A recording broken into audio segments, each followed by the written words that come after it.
It's turned out then to be a very good weekend indeed for Arsenal. Of course, Liverpool and Manchester City dropping points yesterday. And then today in the North London derby, it was men against boys. 4-1 to Arsenal. It could be more. Eze with a hat-trick. Richarlison getting quite the consolation goal, but that'll soon be forgotten. The main headline is, Stevie, that this is now what? Arsenal's title to lose? I think after today, you have to say that. I mean, impressive doesn't really tell the story. They completely outplayed, outfought, outthought. Whatever out happens in football, they absolutely did it to Spurs. A complete and utter demolition with a little mistake in the middle of it, with a great goal from Richarlison. But boy, men against boys is true, and of course Eze. Wow. If you're Odegaard, I was looking at Odegaard sitting on the side every time he went to the bench. I'm thinking, what's going through his head? You know, I'm pretty sure Eze was brought in to play on the left-hand side, but also he could, if Odegaard needed a break, he can go in the middle. Well, not just today's performance, but particularly today's performance. Wow. Odegaard, does he get back in the side when he's fit? I'm not so sure. Yeah, because when Ezie came in, Stevie, a lot of excitement about him, obviously, but he didn't exactly hit the ground running. Was that more to do with where he was playing? Well, I think it's a little bit of everything. Where he was playing, it's a new setup. You know, he's playing in an area of the field for a period of time that he never got the opportunity to do with Palace. You know, he was from left to middle, and he walked up and down, and he managed to score some fantastic goals, but you know there were goals that he had an opportunity maybe a couple of times if he's lucky in a game. Whereas when you're playing with Arsenal, it's a whole different look, and so that's why it took him a little bit of time. But you saw today what he's capable in that central area, and I think what separates him from Odegaard. Yes, Odegaard has that little eye for a little ball. Eze has a little bit of that. But I tell you what, Eze has in his locker that Odegaard doesn't have is goals. And to me, that's what the game's about. What was interesting today, Stevie, and of course you were part of those Liverpool sides that were so successful back in the day, was that half an hour in, it was such a dull game. Nothing had happened. But there's always that feeling with Arsenal now, compared to other seasons, that there's just going to be that little moment of magic, that little bit of inspiration that will see them take the lead and get across the line. Yeah, you know, the feeling of you're in total control without being cocky and arrogant about it is exactly what Arsenal have right now. And yes, we've just been waxing lyrical about Eze, and of course Saka gets a lot of plaudits, and the back line does, and Gabriel. But you know, Trossard on that left-hand side is one of those unsung hero type guys in a great team that not only does the work, but actually creates. He does get a little fortunate, Trossard, with the first goal, because it does come off a Tottenham leg and goes in the net. But he's also got an assist for Eze. I mean, the guy's just a pain in the backside of any team that he plays against. You know, again, one of those unsung heroes. And as I said, not only Odegaard sitting on the bench, but anybody else sitting on the bench is looking at this side and thinking, am I going to get again? What a position to be in if you're Arteta. We talked obviously after the Sunderland game, and we're like, oh, a little bit of frailty maybe there from Arsenal. Why didn't Spurs approach the game like Sunderland did 2 weeks ago? Well, they don't really have the personnel, to be honest. You know, Richarlison played in that role on his own to start with.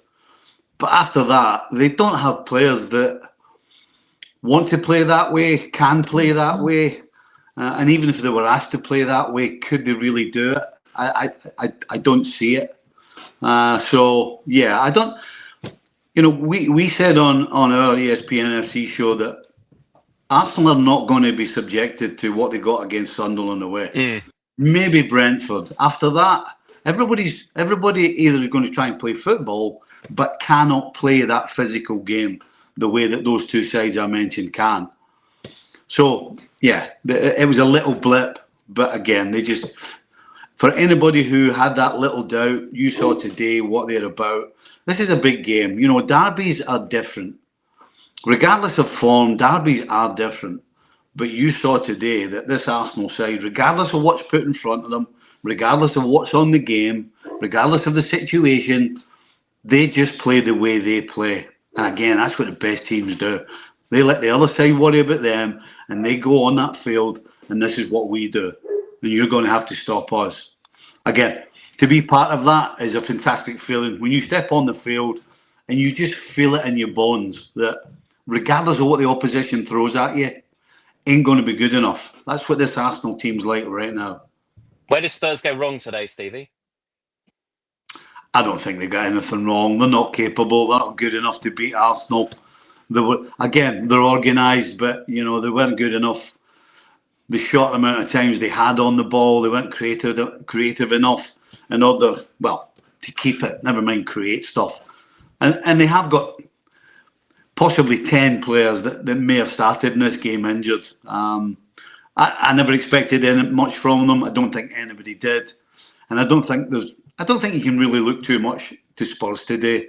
I think you've just got to look at Arsenal and admire and be impressed about how they go about it. And absolutely 100%, they are big, big, big favourites to win the Premier League. And as you started with, is it theirs to lose? Absolutely. Steve, you got Chelsea next week. Obviously, it could be 9 points. Yeah. You're always hesitant to say that would be it.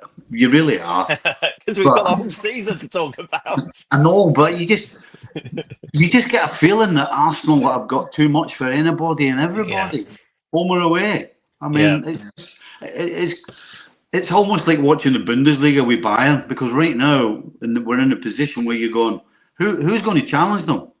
And I think we're getting close to that in the Premier League this season. There are too many other teams who are capable of dropping points, who have dropped points, who will drop points between now and the end of the season. All of these things are not something that we're talking about and saying about Arsenal. Hey, Stevie, you mentioned Bayern. That's Wednesday. Arsenal against Bayern in the Champions League. Great stuff. Yeah, great game. Should be a great game. Both sides will be going to win it. Bayern will be trying to win it. So I think we can expect a humdinger. Well, thank you very much for that analysis. That's fantastic. For Spurs, what is their aim this season? They have Europe. They got to try and get and be in Europe. They've shown previously this season that away from home they can pick up points.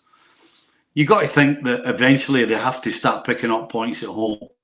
And with everybody, I was going to say the top 10, but probably maybe further down. Teams are capable of beating anybody, quite frankly, apart from Liverpool, that is. So yeah, they by hook or by crook have to look and trying to be in the European spots, but certainly they need to start picking up points soon. But I'm sure they will. We were clutching at straws, weren't we, in the international week, looking at Arsenal, going, Gabriel's injured. How are they going to cope without one of their talisman at the back? Obviously, there's no problem today. Where could there be a problem for Arsenal going forward?